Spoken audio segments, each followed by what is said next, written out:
Hello folks, I'm Sweetie Abochi and this is the AM News. Let's begin with the Speaker of Parliament, Alban Bagbin, who says he will put his job on the line if that's what it takes to have the Human Sexual Rights and Family Values Bill passed. While describing as unconstitutional former President Akufo-Addo's refusal to assent to the bill that was passed earlier in Parliament, Alban Bagbin said he will consult Attorney General Dr. Dominic Ayeni on the way forward to ensure its passage. BT bill. It was passed by Parliament. The former president failed or refused to assent to it, which was unconstitutional. There is no law allowing a president to refuse or fail to assent to a bill passed by Parliament. Parliament is the authority on passing laws, not any other person, not president. So he was wrong. And all of you together punished him for that. I am going to write and send it to the new Attorney General and Minister for Justice for his comments for us to resend it to the new president for his assent. So it's not going to take long time. It will be passed this year. This year, we'll pass it. It is anti-God. Yes. I'm very, look, that thing, nobody should joke with me when it comes to that area. I can lose my life because of that. It's better not to live than to live in that society where man to man, woman to woman. Former Lands and Natural Resources Minister Inusaf Hussaini has criticized Minority Leader Alexander Afenyomarkin's request for President John Dramani Mahama to apologize to Ghanaians for his promise to appoint 60 ministers. Mr. Markins had earlier last week asked the president to apologize for that comment, indicating that government cannot efficiently work with 60 ministers. Speaking on Newsfile, the former Member of Parliament for Tamale Central, Inusaf Hussaini, emphasized that the president has a responsibility to uphold every promise made. As a member of the NDC, the president cannot violate his own promise to the people. We will resist that. And I'm disappointed in Afenyomarkin. When President Mahama said, as a flag bearer of the NDC, that he was going to work with 60 ministers, largely Dr. Mahmoud Bawumia reduced the 60 to 50. It's Afenyomarkin's suggestion that Bawumia was not being honest with Ghanaians when he said he would work with 50. And that if Bawumia had won, he would have apologized to Ghanaians and raised the number beyond 50. You see, we are running a constitution and a government that clearly must win the trust and confidence of the people. We have great trepidation on the way politicians and the political class toy with the lives of the people of this country. We believe that this country can develop with very decisive, bold-minded leaders. That things that we have been doing with careless abandon, it will take time to do them right, we can get them right. And so when John Dramani Mahama suggested to the people that he was going to run 60 ministers, Ghanaians saw something new in that. Yes, I've heard people say that 60 ministers in financial terms, the quantum of savings is not that huge.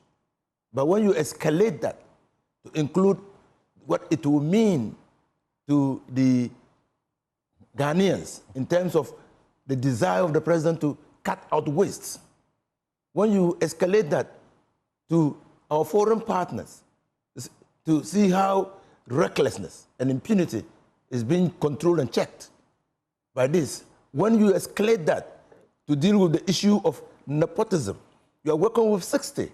And so in the 60, how are you going to deal with your family members? President John Dramani Mahama has indicated that, let's take a look at the report and we come back. The Volta region has always been a beacon of support for the National Democratic Congress, my party, and indeed myself, and has been a stronghold for Ghana's democratic progress since 1992. Your immense contribution to the success of our party and my election as President of the Republic of Ghana is a testament to the strength of the bond that exists between us. We cannot talk about Ghana's progress without acknowledging the vital role that the Volta region has played in shaping the course of our history. However, we also acknowledge your challenges, years of neglect and alienation from the development of our country due to your political choices. But I stand here today to tell you that this narrative will change.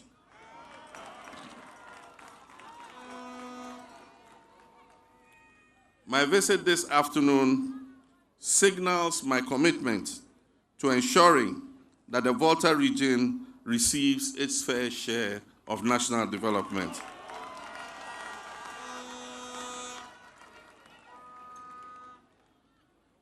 Our objective to reset Ghana begins here in the Volta region. Together, we will work to correct past wrongs and work towards a future where every Ghanaian feels included and valued, regardless of your region of origin, your ethnicity, your religion, or your political affiliation. Since assuming office, we have wasted no time in taking bold steps to steer our dear nation back on course. So that was President John Dramani Mahama saying that the narrative of neglect of the Volta region for years in the distribution of the national cake due to its political affiliation will change. He says his government will ensure that the region, which has played a vital role in the country's development and democracy, receives a fair share of the national cake. Moving on to other stories now. Beyond its core duties of boundary demarcation, reaffirmation, and delimitation, the Ghana Boundary Commission is also using social intervention programs, such as the construction of feeder roads, the provision of potable drinking water and health facilities, to address the potential emergence of security threats in the deprived border communities. One of these initiatives resulted in the construction of a feeder road in Dollar Power, an inaccessible community in the Savannah region. And Commissioner General of the Ghana Boundary Commission, Major General Emmanuel Kutia, says his office is also fostering cross-border cooperation with neighboring countries to organize joint activities to prevent conflicts along Ghana's international boundaries. Here's more. Now, we hosted this conference, and one of the key things that came out of this conference is that apart from looking at the traditional demarcation, reaffirmation, and delimitation of land and maritime boundaries, we should start looking at social intervention in the deprived border communities. So as a result of that, we're seeking support, and we have received some support to be able to intervene in the construction of schools, rehabilitation of clinics, providing water in some communities in Ghana, and also feeder roads in some communities in Ghana as a result of this initiative. The third initiative that we want to concentrate is cross-border cooperation with our neighbors. So the activities are organized with our neighbors so that we can be able to ward off any conflicts that will rear up between our neighbors along our international boundaries. There were quite a number of gaps in the old act, and for that matter, there was a need for us to initiate moves to come up with a new bill to be passed by Parliament. And key among them was that the governing body of the Ghana Boundary Commission was not well encompassing to include quite a number of stakeholders. Secondly, there were no administrative provisions made in the act. There were no financial provisions. The functions were also skewed, and they were not up to international best practices or aligned to other boundary commissions in West Africa. So we decided to undertake an exercise to come up with a new bill, which was passed as Act 1123, and that was assented by the President. So now the Ghana Boundary Commission has a new act, which is Act 1123. President John Dramani Mahama has toured the newly renovated Ghana High Commission in Nairobi, Kenya, becoming the first head of state to visit the mission since its renovation last year. After being closed in 1960, the renovation work began in 2008 and was completed in April 2024. Damte Bediako-Asare, the head of Ghana's mission in Kenya, stated that President Mahama's visit is significant and will be remembered in history.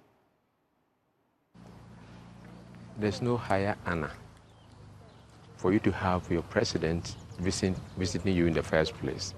And for him to be the first president to have visited, I think we are beyond measure. We are grateful.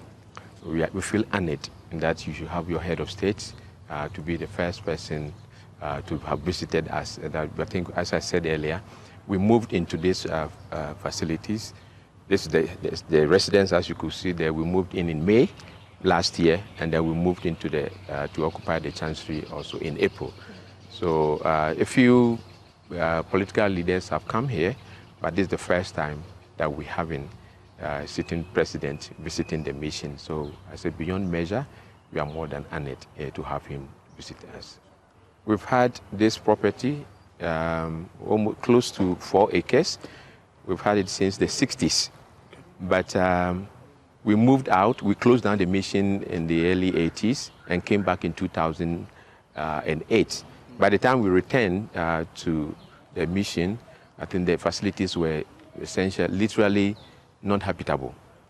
So we started, addressing the issue with the ministry, and the ministry graciously agreed to help us out. And I think they were able to mobilize the resources to be able to do this.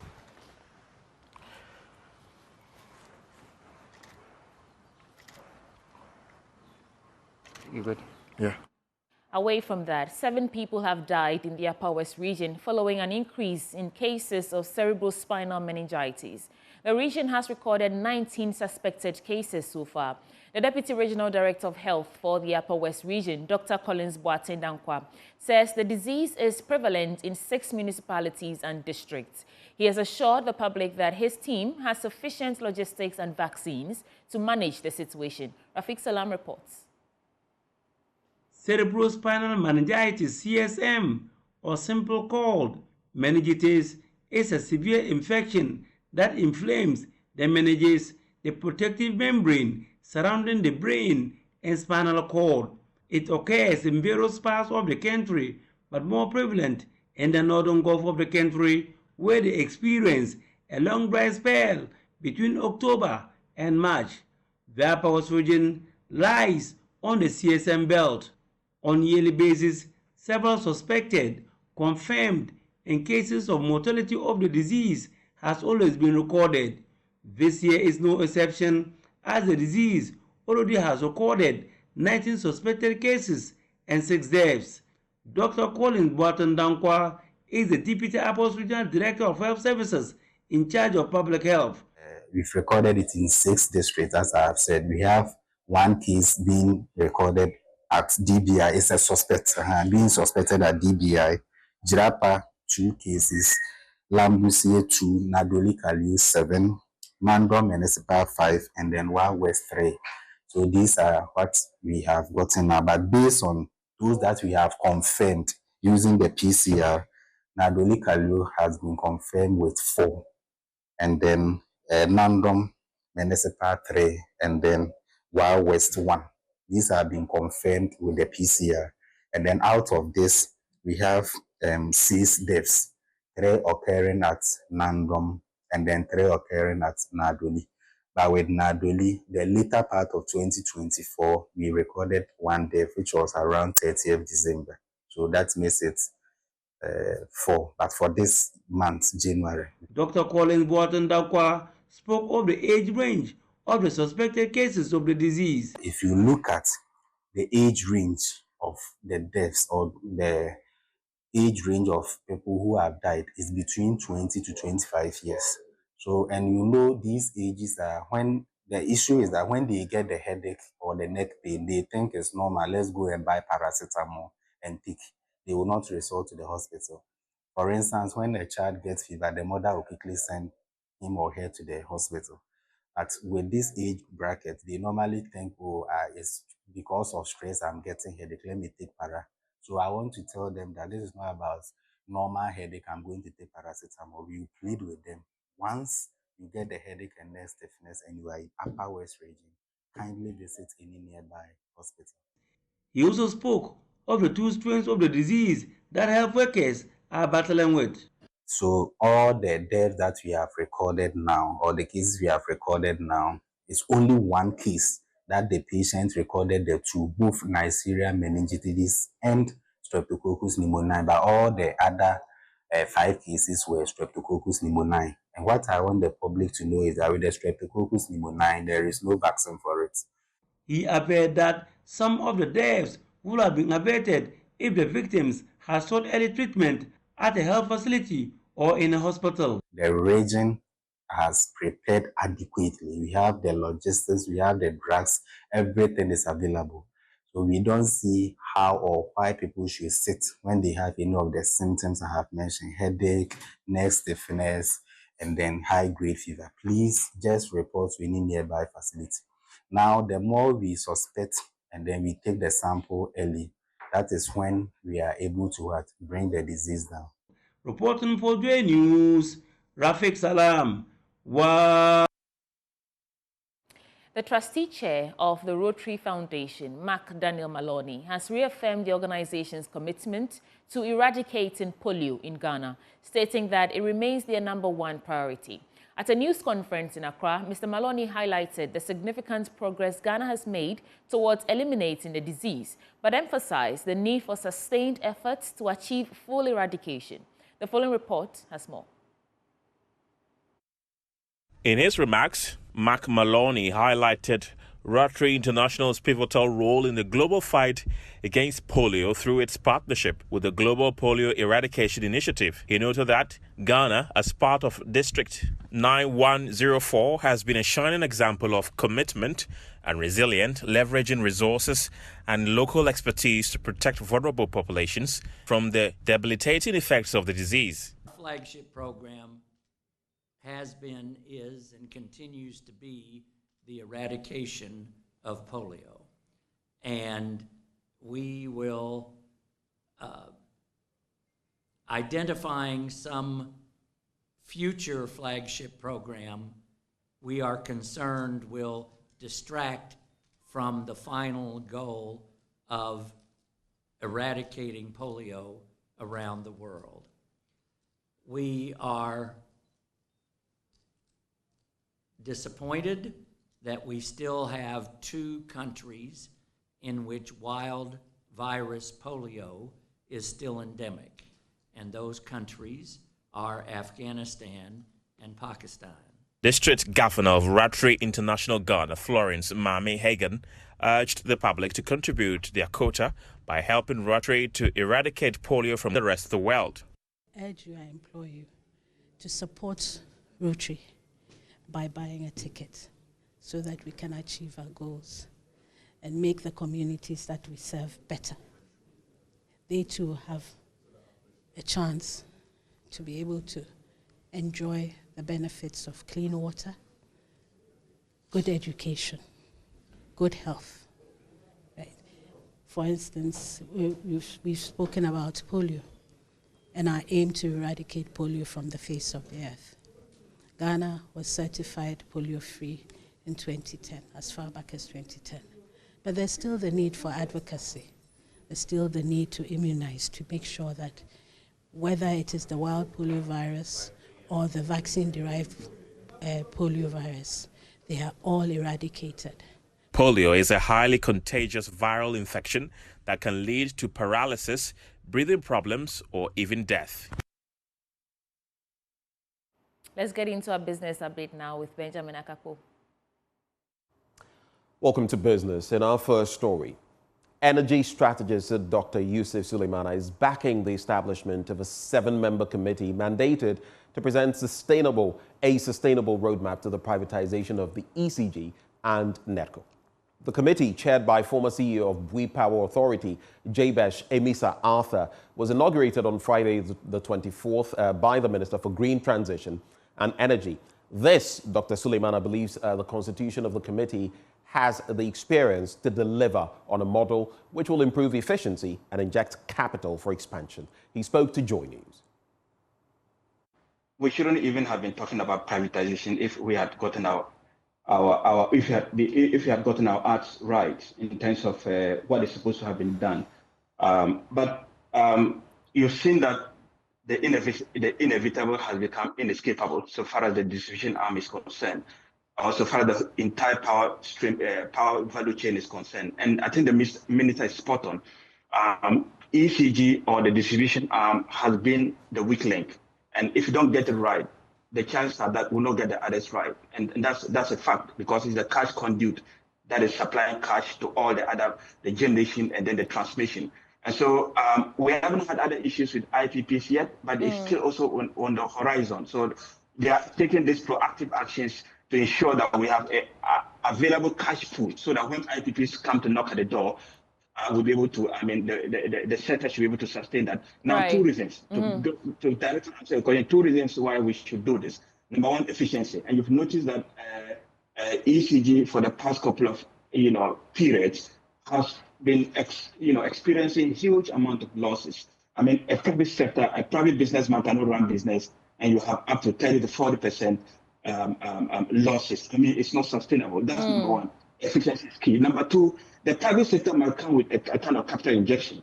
ECG has a lot of money, but the money is leaking so much. Okay, so with efficiency and a bit of private sector participation in terms of capital injection, I think the fortunes of ECG could be far, far better than the status quo. Now, the chief executive of the Ghana Chamber of Young Entrepreneurs, Sharif Gali, is calling on the Minister for Youth Development and Empowerment to establish the Ghana Youth Federation to champion the economic development of the youth.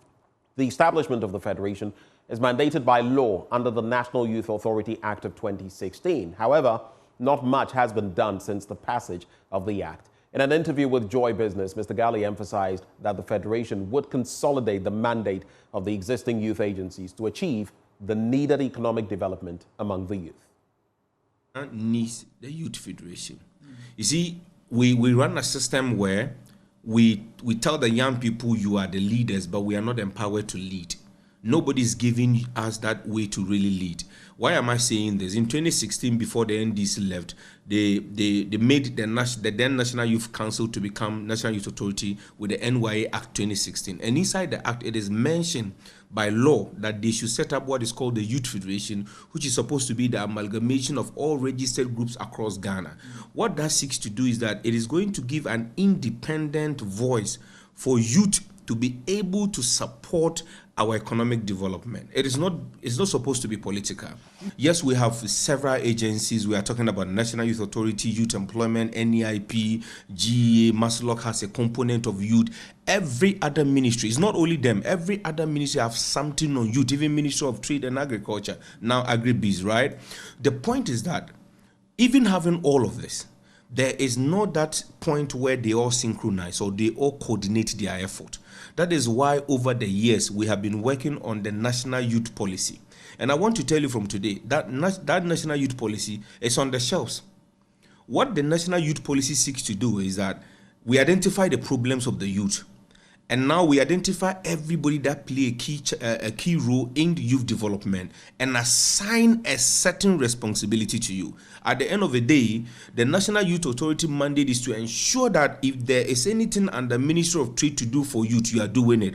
If there's anything under Ghana Enterprise Agency to do for youth, you are doing it. But the problem is that there is no way to coordinate. There is no way to report. So everybody is doing what they can do in silos. It's a wrap for business. Thank you for joining us, but handing over now to Sweetie Abochi.